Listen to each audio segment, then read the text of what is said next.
قاہرہ میں خواتین کے حقوق کے لیے حال ہی میں ہونے والی ایک کانفرنس میں مسلمانوں، عیسائیوں، آزاد خیالوں اور قدامت پسندوں سمیت مصر کے تمام مکاتب فکر نے دلچسپی لی۔ این ایجپشن ویمن نامی اس کیمپین کے منتظمین تمام طبقات، خاص طور سے غریب خواتین تک پہنچنا چاہتے ہیں، جنہیں گزشتہ حکومت سے نظر انداز کیے جانے کی شکایت رہتی تھی۔ پہلے کی حکومت میں ان کے ووٹس خریدے جاتے تھے۔ ہم انہیں یہ آگہی دینا چاہتے ہیں کہ وہ اپنے ملک کے مستقبل کے ذمہ دار ہیں۔ انہیں علم ہونا چاہیے کہ اپنے امیدواروں کے چناؤ کے لیے کرائیٹیریا کیا ہے اور امیدوار ان کے اور ان کے بچوں کے مستقبل کے لیے کیا کر سکتا ہے۔ یہ بہت سے مصریوں کے لیے نسبتاً نیا نظریہ ہے۔ ماضی کے خواتین کے حقوق کے گروپس کو اکثر غیر مؤثر اور معاشرے سے باہر سمجھا جاتا تھا۔ وہ صرف طبقہ امرا کی خواتین کو ہی جانتے تھے۔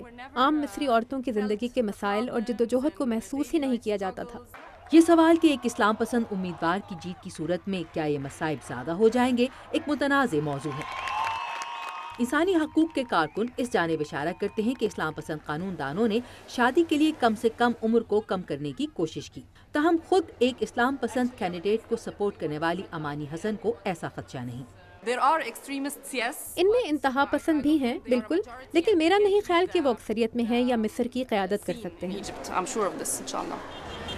آیا نیا صدر بنیاد پرستوں کی جانب سے دباؤ کو برداشت کر پائے گا؟ یہ واضح نہیں۔ صدارتی اختیارات کو ابھی واضح کیا جانا باقی ہے۔ تاہم کانفرنس کے کچھ شرکاء کے خیال میں مصریوں کی اکثریت کی مذہب کی جانب اپروچ جیت جائے گی۔ یہ ہے پروفیسر نورہ محمد اسماعیل۔ معتدل مذہبی رجحانات ہی بہترین ہیں اور ہم ایک معتدل مزاج قوم ہیں۔ درمیان کی ہر چیز اچھی ہوتی ہے۔ انہیں مذہب سے زیادہ مردوں کے معاشرے میں خواتین کی جانب روایتی ثقافتی رویوں کی فکر ہے۔ نوجوان مردوں کو عورتوں سے زیادہ کام کروانا بہتر ہے۔ خواتین کچھ خاص شعبوں میں بعض عہدوں تک فائز ہو سکتی ہیں، ان کے لیے کوٹاز رکھے جا سکتے ہیں۔ یہ واضح نہیں کہ مصر کا نیا صدر ایسے کسی متعصبانہ رویے کے زیر اثر ہوگا یا خواتین کے حقوق کے گروپس اس میں تبدیلی کے لیے کوئی کردار ادا کر پائیں گے۔ الزبتھ ایرٹ کے ساتھ عائشہ خالد، اردو VOA۔